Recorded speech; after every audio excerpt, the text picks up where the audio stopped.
okay, my mentality is always the same, which is if you've got a paycheck and you can just put an ounce aside every paycheck on silver, do it. Cool thing about this is like when you put it in your hand, you can feel the weight. Oh yeah, that is heavy.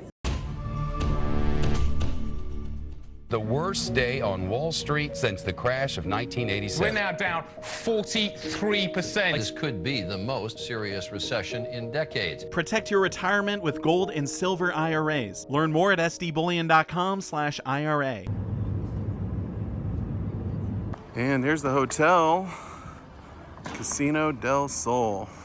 Look at the size of this show. It's dealer setup day, so not everyone's here yet, but this is gonna be a fantastic show. Over 60 dealers here. Wow. All right, so I'm here doing a fireside chat, as you guys can see, with Ben the Coin Geek. Hey, nice to see you again, Ben. Good to see you. Why don't you tell everyone a little bit about the show? So we're here at the Tucson Invitational Coin and Currency Expo, and this is held in January in Tucson when the weather is nice.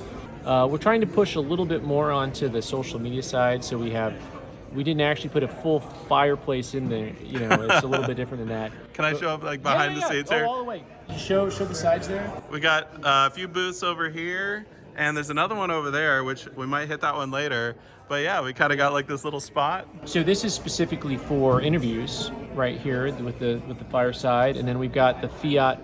What'd you call the fiat backdrop? Yeah, the fiat booth right there. People can get their picture with a bunch of money behind it, and then over in the corner there's a kid zone. So they're gonna have a little area they can dig through and look at coins, and it's got a cool little backdrop. So if parents want to take a little picture of them, it looks like they're almost Indiana Jones style, you know, just kind of looking at stuff and finding stuff. Now this is your guys' second year doing the show, right? The show used to always be in January for decades, and then like lots of things, it just kind of lost its steam or died for some unknown reason. And so we've been trying for a while to get it back going again. And so last year we made the plunge, and it's been good. It's been well received by the community. We run our charity for Ariela Campos through the events. Last year I think we raised over $10,000 for her through this event, which was great. If we raise $50,000 this year, I'm shaving my head. So we've got lots of fun stuff to go to. Also, if you have any questions about stacking, like one of the things that people don't know is that people think of a coin show, they might not think of silver and gold, but really, if you want to see gold and silver in person and you don't have a coin shop nearby you or someone that deals in this stuff, then what you want to be able to do is go to a local coin show, especially if it's kind of a regional show.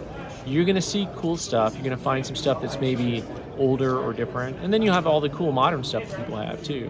So a coin show is a really great place to come to if you're a silver person or gold person, because you just get a lot of neat stuff to look at and talk to people that deal with it all day long.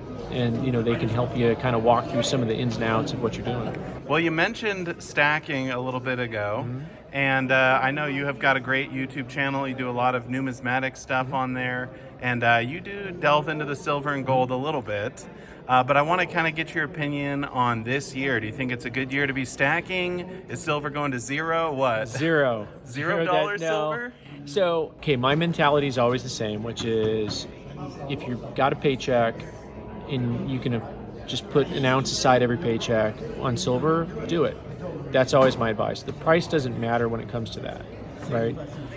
It's a personal finance thing. You know, I would never tell someone to bet the house on it. But a paycheck goes really fast when you're just buying random crap. Yeah. So why not buy something cool that's fun? And even if you spend extra on silver, so in other words, if you're not buying like the lowest premium stuff, but maybe you're like, hey, I really like this Star Wars thing, and it's $5 or $6 over silver. Well, you know what? Go ahead and buy it for yourself because you're enjoying it. And then you get the enjoyment out of it. Oh, by the way, you know, over time as silver inflates with inflation, you'll have something. Well, there you go. You heard it here. It doesn't matter what the price is going to do. Buy it anyway. That's your advice. Yeah, I think that's always kind of been the right way to handle it. When I predict gold and silver, it's just kind of as a joke because I don't know. Yeah, who does know? No, I don't know what it's going to do. I know long term what physical assets do because I know long term that paper currency, fiat, as you were talking about earlier. Yeah, the fiat booth. Fiat currency. All fiat ends up the same way. It all ends up because it's just representing something else, right? And so other things have value. Fiat is just something you're using to kind of barter with. You're just saying, hey, for now, will you do this work for me? Here's so many, federal trade units or whatever. You could call it whatever you want to. But at the end of the day, having physical assets are things that have value. So whether you're doing gold and silver or you're buying those $900 pennies, houses, there's things, land, there's things that just have value. And everything else is just kind of measured in fiat. Yeah. For now. For now, don't get dystopian on me. I can't handle that. Let me just stay in the real present now. I can't do the dystopian stuff. So. Yeah. And you know what, Ben? I really want to see what you have at your booth. Can we go take a look? Oh yeah, let's go take a look. Yeah, let's do it. Look at all this stuff we got here, Ben. What do you want to start with? With this type of stuff, I'll start with the older silver stuff. Okay. That's kind of like traditional, something that I'd see a little bit more. So these are, your Engelhard is kind of like the OG for the silver stacking world. What's fun about the silver from Engelhard is that it's dated.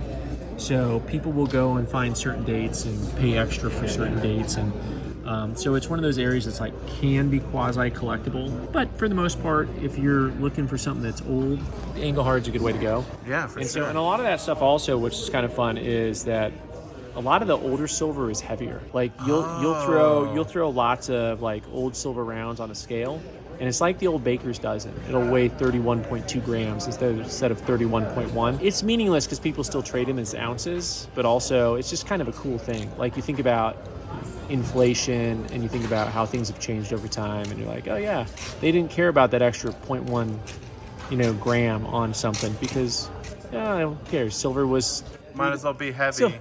Silver was $3, $4. If it was too light, you have to reject it. So err on the side of being too heavy. That's the story of the baker's dozen. Wow. If you're not familiar, do you know what a baker's dozen is? 13 bagels. 13. Why? Because otherwise the king would cut your head off. Oh my goodness. Right? If you were short one, you'd be in trouble. So there was like, we're going to go ahead and make sure there's an extra. We'll never, ever have a shortage. So the older rounds are a little bit heavier. That's very cool. What about some of this other stuff here? So I just pulled out, not all 1/10 ounce gold coins are created equally. Just some fun stuff that you may or may not have seen before. This is a U.S. product that's, has a pretty limited run to it. So that's something that trades closer to like 380. Oh wow. On something like that. That's a premium piece. In these I have marked at 330, but the penny black is actually, kind of reminiscent of an older coin that they've reproduced. In the realm of new and wild stuff, so for all of you out there who are One Piece fans, I find this to be kind of a fun piece. So anyone who's into kind of the anime genre, that's something that you don't see all the time. But I think they did a nice job on that. And this is actually technically a coin, this little Abraham Lincoln piece here. Wow, Abe. So this is, Abe. once again, talking about different cultures, this art form is called chibi when you've got the little body and the big head. And there on the back, you can see the information about the coin. That's such a weird coin, though. Yeah, it's wild. Well, they get weirder because then you get, anything can be a coin, right? So then you get these Picasso pieces. Whoa. Which are, I think these guys are about 4.5 ounce. And so they got Picasso on one side, and then the other side they have some of his artwork. Look at that. In those trade, I think we've got those marked at retail at $200. So, but they're kind of cool. And I don't know the mintage on those, but this particular piece here, you're talking about wild. So this is a kilo. Oh my gosh. From the Solomon Islands. And I've never seen them before. We got this one in. That is insane. It's like high relief too. Yep. It's 3-dimensional. Wow. I'm going to get to the 4th dimension eventually here. So, but the certificate says they only made 199 of those. Yeah, and so a lot of traditional coin collectors don't like this type of stuff, the modern stuff. It's just like, well, how is that a coin? How is that a coin? I'm like, yeah. And I understand where they're coming from because what they want is just like a traditional coin that they knew when they were kids. Right. Or something their grandpa collected. And so I can see them rejecting that. But if you think about it, in U.S. coins, there was a time when they had commemoratives, especially coming out in the 1920s and 30s, which maybe the people at the time had the same feeling. Maybe they were like, who wants this stupid coin with P.T. Barnum on it? And now collectors are like, oh, that's cool. Or Gettysburg. And then they're like, no, today people are like, yeah, I want the Gettysburg. So yeah, maybe tomorrow these things will be worth more than they are today. Maybe. Yeah. What about these here? I know you got the Libertad. That is one of my favorites. So that's just an example of modern silver stuff in holders, and people will collect them a little bit by grade and date. So even though those are all designed originally to be silver for silver, you're going to see people go ahead and start collecting them based on the date and the condition. And so I just grabbed those to give an example of that combination, once again, of something that's designed to be bullion, but has become more collectible in the marketplace. This is one of my favorite things to sell at shows. If you like silver stacking and you need bags, we sell bags at shows, and they sell really, really well because most places don't carry bags. Everything from a zipper bag for currency to your drawstring bags to like the real big heavy cloth bags. So that'd be good for like 90% Silver or stackers, whatever you want to put in it. 90%, 1 ounce round, stuff like that. So, That's very cool. So do you want to see a $20,000 coin? Yes. All right. Well, let's take a look. Let's take a look here. So 1797. So the heyday of U.S. coins, the earliest stuff, is really where a lot of classic collectors just look at coins like this and say that is iconic. And so this is from 1797. There's only a few hundred of them known to exist. It's a $10 gold piece. The dimensions are closer to what you or I would have for a $20 gold piece today because the coin was just thinner. So if you look at it relative to an ounce of silver, so normally a $10 gold piece is going to look much, much smaller than that. Yeah, I was going to say it's got a large diameter. Yeah. Take a look at the back there. That has a really cool eagle on it. It's just classic. So is this worth so much money because the rarity and the condition and they're just getting harder to find? Yeah, both. So even in low grade, that coin's going to be $5,000, and just like something that's like really hard to see. And then the more detail you can get on a coin that's that rare, the more that collectors will fight for it. Wow. And so, most coins today have mintages in the millions. You look at coins that had mintages in the thousands, and then the survival rate's only in the hundreds. Well, if you think about a coin there's 200 known, well, with 50 states, let's do some math. Only 4 people in each state can get one. You know what I mean? Yeah. So you think about how hard it is to locate some of that stuff, and then guys fight for condition. They want the finest one, da-da-da-da-da. And so that's how you'll see stuff really start to go up in value. So. Yeah, well, that's a very cool piece. And I really appreciate you showing me all this stuff here, Ben. And I'll have to stop by and say hi to you tomorrow as well. Yeah, awesome. Thanks, appreciate it. Thanks a lot. Yeah. All right, so I'm here with Barry. Nice to meet you, Barry. Hi. And you like to travel around to different coin shows? Yeah, I do about 35 shows a year. I go as far as Long Beach, up to Vegas, over to El Paso and Albuquerque, and then all over Arizona typically. A lot of coins. Got a lot of coins. But I'm trying to downplay the coins somewhat because I'm getting older, and if I decide to check out, my wife and son will have a mess on their hands. Wow. Whereas an ounce of silver, everybody knows what an ounce of silver, an ounce of gold's going for, so it makes it much easier. So is this something you would recommend other people do as they get older, move away from numismatics and into more of the bullion type stuff? Yeah, that's a possibility. But if somebody has a collection and they love their collection, I will tell you what I tell all older folks. An older couple will come to me and say, well, what do you think? And we don't want to sell it now, but the gentleman's getting older and he might check out in a couple of years. I said, whether it's me or somebody else, find someone you trust, get their card, business card, and tape it on your safe, in the inside of your safe, so that when your wife or kids come and have only deal with this guy. Is he going to make money? Yeah, he's going to make money. But, you might take it down. The worst case scenario is kids come in, they just roll it all up and take it back to the bank because they think it's just, oh, what did dad or grandpa have here? He just had a bunch of change. And they take hundreds of thousands of dollars back to the bank. The next worst is they might take it to a pawn shop or a not a very good coin shop and get hosed. There's a lot of good coin shops out there, but if they don't know which ones to go to. So my recommendation is older folks, as you get to that point, if you don't want to sell it before you pass, ask your kids if they want it. If in most cases, a lot of times the kids don't want it, find somebody that you trust and then have them come in. I've bought probably 10, 12 big estates because of that, where the person is, and somebody phones and says, well, you don't know me, but you knew my brother, or you knew my daughter, or my grandpa, or my father, or whatever. Sure. And I end up buying a big estate from it. Wow. Well, that's great advice, Barry. And if you don't mind, I'm going to take a look through some of your stuff here. Absolutely. Have fun. Yeah, we got a bunch of silver around, so I'm going to pick through these and see if I can find any keepers. Well, I looked through every single round here, and I did find one of the cowboys. Look at that right there. One cowboy. So I'm gonna pick that one up from you. Thank you so much. Take care. Take care. All right, so I'm here talking to Mike. Nice to meet you, Mike. Hey, good to meet you too. Pulled out some of these cool Super Bowl rounds. So what are these? These are a 2-ounce 999 fine silver round. And originally there was a whole set that went from like Super Bowl 1 up through Super Bowl 40 something, I think. And I ended up with about a dozen of them and have about 6 left in my case. Yeah, I've never seen these before. But, you know, now is the time for football. Everyone's all excited about the playoffs. And these are actually really cool. I know there's a lot of football fans out there that would love something like that. I've actually never seen these before myself.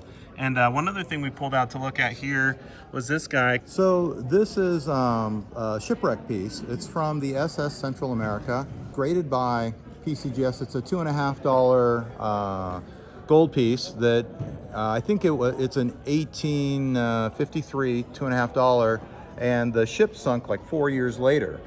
And the interesting thing about this particular coin is that it was graffitied already. I mean, it was Really? Yeah, the coin was 4 years old, and somebody had already put some graffiti on it and whatnot. And then there's a little bit of gold dust from the actual shipwreck that they pulled off and put in there as well. So there was some diver that pulled this out of the bottom of the ocean, I guess? I'm not sure of the history. I was out at the Long Beach show about a year ago, and they had a big display of the SS Central America, and they had I think a 70-pound gold bar or something that they pulled off the ship as well. And they had all sorts of different things that they had recovered from the ship. And then they had a few coins and different things that they were selling out at Long Beach, which was kind of neat. But I ended up buying this in a collection that I purchased about a month or so ago. And I figured I'd put it in my case and see if anybody was interested in it. Yeah, that's really cool. I know some people out there really like the shipwreck stuff. Let's see, I certify this coin and gold dust were recovered from the SS Central America. There you go. So it's all official. That's a nice little piece there. And it's a good presentation too, to have the dust and the coin as well. Well, and it also comes with a certificate of authentication, and it has a nice little box that it goes in, and you open up the box and there's a picture of the actual ship and whatnot. It's kind of neat. Wow, that's cool. Well, hey, thanks for showing me. All right.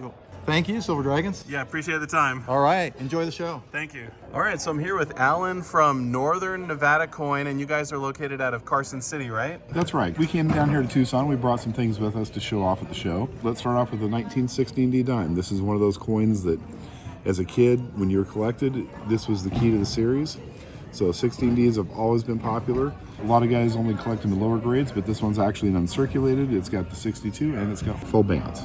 Wow. So is that the rarest of all of the dimes? This is the key to the dimes. There's actually some dimes that if they get up into really high grades, they can be worth more than the 16Ds, only because of grade rarity.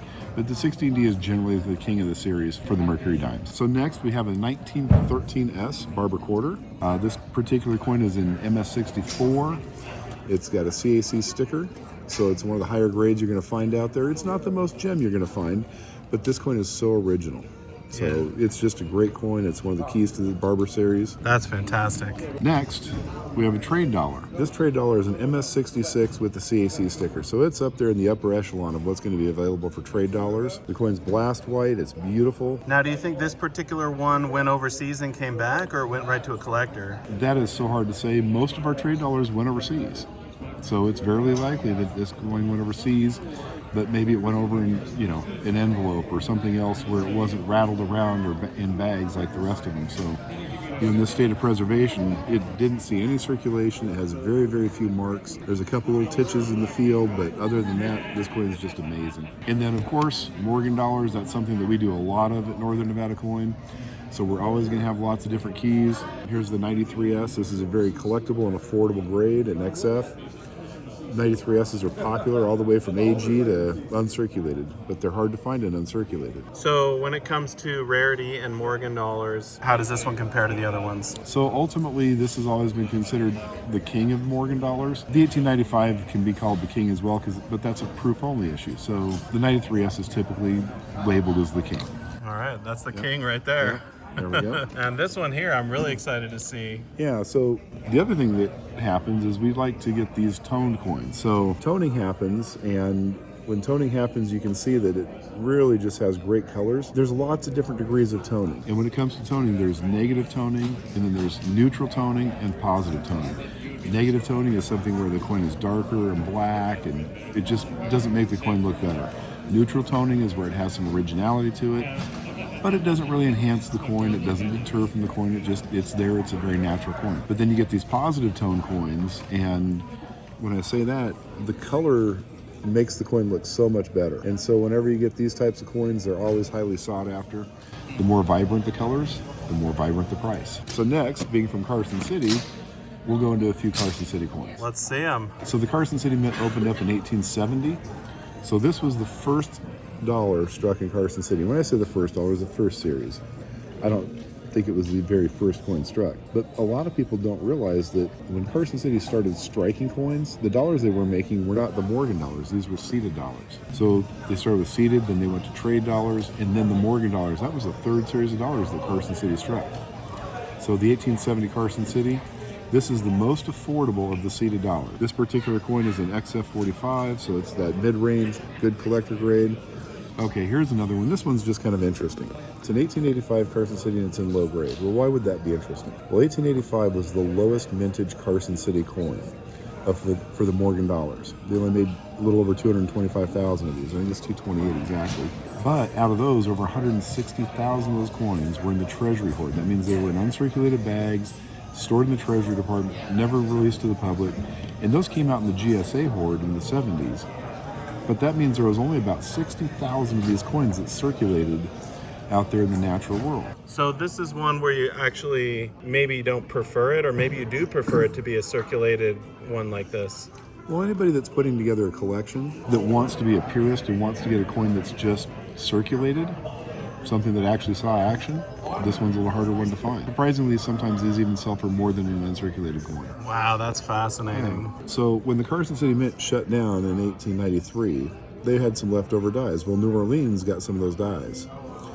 There's a bunch of different die pairs where they polished off the Carson City on the back and they restruck them with an O. So on the back, this little O mint mark, underneath it there will be the remnants of the CC mint mark. And ironically, why did it take 7 years and a mint halfway across the country? I don't know. But they reused the dies, recycled them, I guess you could say, and now we have an anomaly of kind of the last Carson City coin made, even though it wasn't made in Carson City. Just a little fun tidbit. Next we have a couple of Carson City 10s. Now the thing about these Carson City 10s is both of these were graded AU50, but they were graded back AU50 back in the 90s when PCGS was still using these green label holders. To top that off, these coins got sent to CAC. Not only were they approved, but they were approved with what they call the gold sticker. So that means that these coins are undergraded. If you look at the grade of these coins in today's market, these coins will actually grade probably an AU58, even though they're graded AU50. So the price is commensurate with that. But it's hard to find Carson City coins, or coins for any means for that matter, that will achieve the gold sticker from CAC. Rather than crack these out and resend them in to get the higher grade, we preserved them in these holders with the CAC stickers. So that's cool. Yeah. Now we're going to go to a little bit of the more exonymic side. So we're going to start off here with a Lesher silver dollar. So Josh Lesher in Colorado was making silver dollars for different merchants. He made them for about a dozen, maybe 15 different merchants. Say a 1 ounce coin. This one was silver, but they have the octagon design. So very few coins have an octagon design. It was not a US coin. This was a merchant token, but they did call it a silver dollar, and it was used for trade at these different merchants. The Leshers are going to start off in the couple $1,000 range and go up to maybe $20,000, $30,000, depending on the merchant and how rare they are and the condition of them. Wow. So any coin that's octagonal is probably going to be a more rare or at least more expensive piece? Typically, just because not a lot of them were made. And which brings us to the next one, which is the U.S. Assay Office $50 gold coin. Oh man, this is the big one. This is the big one. So this was struck prior to there being a mint in San Francisco.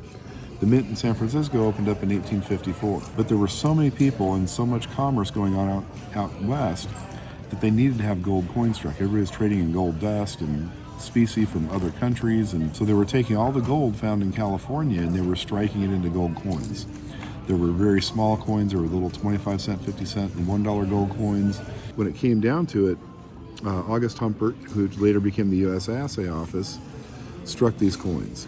And they made them in a $50 denomination, which was 2.5 times the size of our largest coin, which is the U.S. $20 gold coin. Now, ironically, a lot of what we call slugs, we deem these slugs, that you see out there in the world, they got used, and they were used a lot. So, you think about that, $50 was a lot of money back in 1852. And this probably got traded around for all kinds of different barters. Might have bought buildings back in San Francisco. Could have bought team wagons. It could have bought mining supplies. But these coins were used, and they were used heavily. Wow. Yeah, this is definitely one of the coolest coins I've ever seen. And they're not cheap, are they? No, they're not cheap. They start off in the low 20,000s, and they go up into the hundreds of thousands. Wow. Cool thing about this is, like, when you put it in your hand, you can feel the weight. Oh yeah, that is heavy. Yeah, it's about 2.5 ounces of gold, almost 3 ounces. I've never seen one before. I've never held one before until today. So hey, I want to thank you so much, Alan, for all of the information. There's a lot of new collectors out there. I really appreciate all the time and all the wisdom. Well, you're welcome. And, if you want to come down to the Tucson show, it's going to be a great weekend. There's lots of dealers here. There's lots of things to look at and see. And don't be afraid to ask questions. The only way you're going to learn about a coin is if you ask a question about it. Awesome. Well, hey, thank you so much. All right, you're welcome.